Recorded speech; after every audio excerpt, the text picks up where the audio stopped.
3 týždne po dozretí prvých strapcov prichádza prekvapenie. Na niektorých viničových kroch začína dozrievať ďalšia úroda.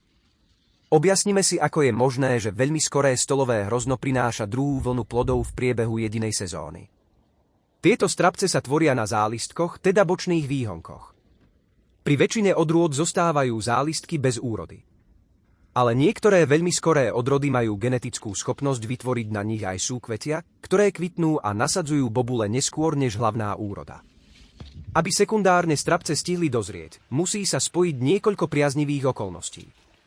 Rozhodujúca je genetická predispozícia odrody, veľmi skoré dozrievanie hlavnej úrody, pravidelné zavlažovanie počas sucha, vyvážená výživa a silný, zdravý listový aparát. Významnú úlohu zohralo aj teplé a slnečné počasie tohto leta, ktoré poskytlo druhej úrode dostatok času na vyfarbenie a nahromadenie cukrov. Prakticky bez postrekov tak viničové kry vytvorili nečakanú druhú úrodu.